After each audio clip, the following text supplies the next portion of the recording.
Students, आज हम लोग जो है एक्सरसाइज 12.1 के क्वेश्चन नंबर 5 और 6 को लगाएंगे।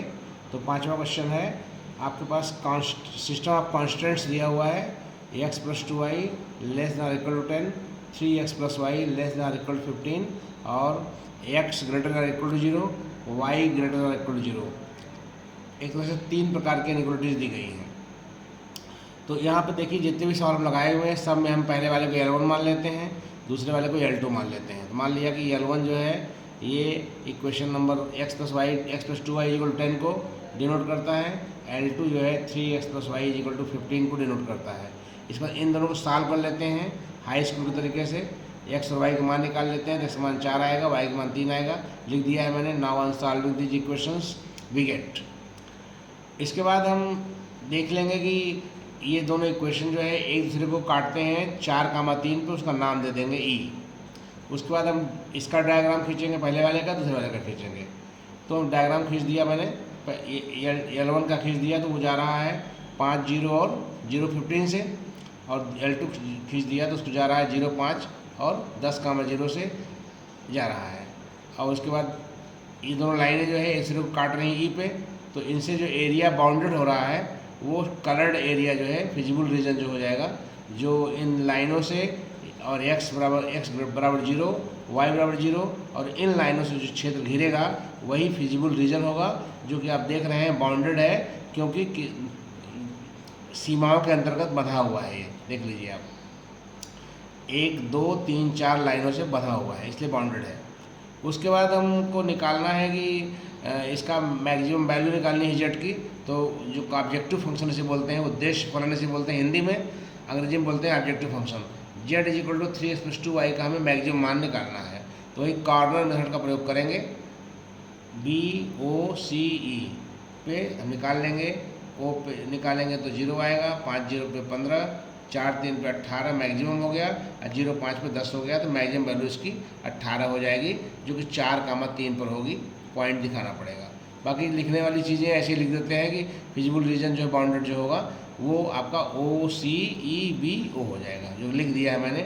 इनसे लैंग्वेज बहुत ज़्यादा खास बात नहीं है, केवल मेन बात यही रहती है कि आप समीकरण को कांस्टेंट लिख लीजिए, इक्वेशन L1 L2 बना लीजिए और इनइक्वालिटीज बना करके उनको खींच दीजिए, और पता चल जाएगा कि आपको पास कौन सा एरिया बाउंड हो रहा है। और उसके बाद कॉर्नर पॉइंट मिल जाएंगे, वहाँ पर आपको जेड का मान निकालना रहेगा, उसको आराम से निकाल लेंगे। ये क्वेश्चन 5 पूरा हो जाता है।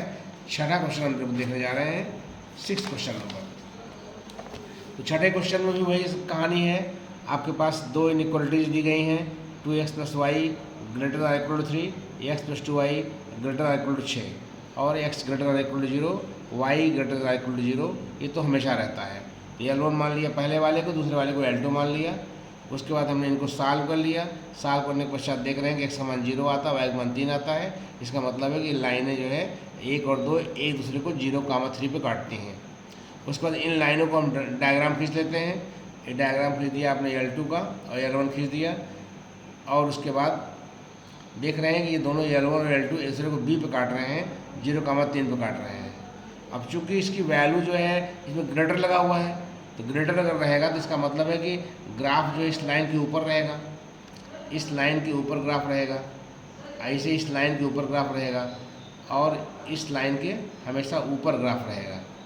और इसके अलावा ये भी ध्यान देना है कि एक्स एक्सिस के भी ऊपर ग्राफ रहेगा, इसके भी ऊपर रहेगा, इसके भी ऊपर रहेगा, इसके भी ऊपर रहेगा, इसके ऊपर भी रहेगा, इसके ऊपर भी रहेगा, और वाई एक्सिस के हमेशा राइट साइड में ग्राफ रहेगा। तो इन चारों बातों को अगर हमको पालन करना है तो ग्राफ जो हो जाएगा एकदम ऊपर हो जाएगा, इस वाली लाइन के ठीक ऊपर हो जाएगा, जो कि अनबाउंडेड होगा।